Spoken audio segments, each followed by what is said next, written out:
BJP के सबसे बड़े सहयोगी ने तोड़ दिया गठबंधन। सनातन धर्म बना बड़ा कारण, सनातन के खिलाफ ही निकला सहयोगी। तमिलनाडु से चुनाव लड़ने की तैयारी में थे पीएम मोदी, अब बीजेपी ने खींच लिए अपने पैर वापस। सनातन पर पीएम के बयान से उसका सहयोगी दल ही हुआ नाराज। सनातन धर्म को लेकर देश भर में चल रही चर्चा थमने का नाम नहीं ले रही है। तमिलनाडु के सीएम एमके स्टालिन के बेटे उदयनिधि स्टालिन ने सनातन धर्म के उन्मूलन की बात कही। उसके बाद से यह मुद्दा पूरे देश का मुख्य राजनीतिक मुद्दा बन गया है। पीएम मोदी तो इसे लेकर खासे आक्रामक अंदाज में दिखाई दे रहे हैं।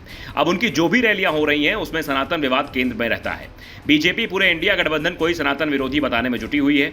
शुरुआत में भले ही इंडिया गठबंधन उदयनिधि के बयान को आम बयान मान रहा था और यह मानकर चल रहा था कि इसमें अल्पसंख्यक वोट पूरी तरह से इंडिया गठबंधन के पक्ष में एकजुट होगा, लेकिन जब से प्रधानमंत्री मोदी ने इस पर बयान देना शुरू किया है, इंडिया गठबंधन दबाव में दिखाई दे रहा है, क्योंकि अब उसे फायदे से कहीं बहुत ज्यादा नुकसान की चिंता दिखाई दे रही है। चिंता इस बात की है कि अगर यह मुद्दा मुख्य चुनावी मुद्दा बना तो फिर बहुसंख्यक वोट एकजुट होकर बीजेपी के साथ चला जाएगा, और ऐसा हुआ तो फिर 5 राज्यों के विधानसभा चुनाव के साथ लोकसभा चुनाव में भी विपक्ष के लिए करने को ज्यादा कुछ नहीं बचेगा। जिस तरह से 2019 के लोकसभा चुनाव में बालाकोट के बाद देश में जिस तरह से राष्ट्रवाद की लहर आई और विपक्ष कुछ नहीं कर पाया, उसी तरह के हालात सनातन पर चर्चा करने से बन सकते हैं। इसलिए अब इंडिया गठबंधन की ओर से इस पर चर्चा से बचने की कोशिश हो रही है, तो दूसरी ओर बीजेपी इसे जोर शोर से उठा रही है, लेकिन इसके अपने नुकसान भी बीजेपी को दिखाई दे रहे हैं, खासतौर पर तमिलनाडु में। तमिलनाडु दलित और ओबीसी राजनीति का केंद्र रहा है।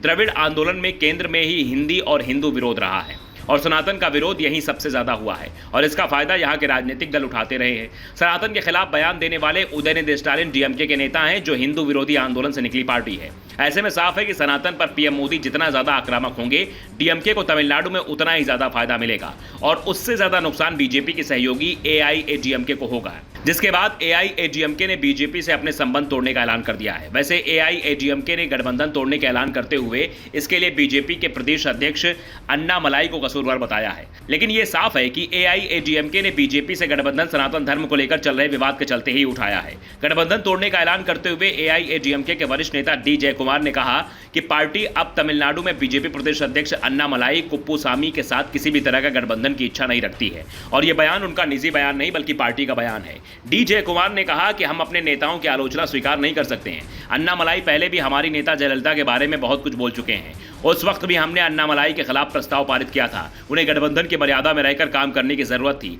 वो अन्ना पेरियार और महासचिव की लगातार आलोचना कर रहे हैं। अन्नामलाई का इस तरीके का व्यवहार पार्टी के किसी भी कार्यकर्ता को बर्दाश्त नहीं है।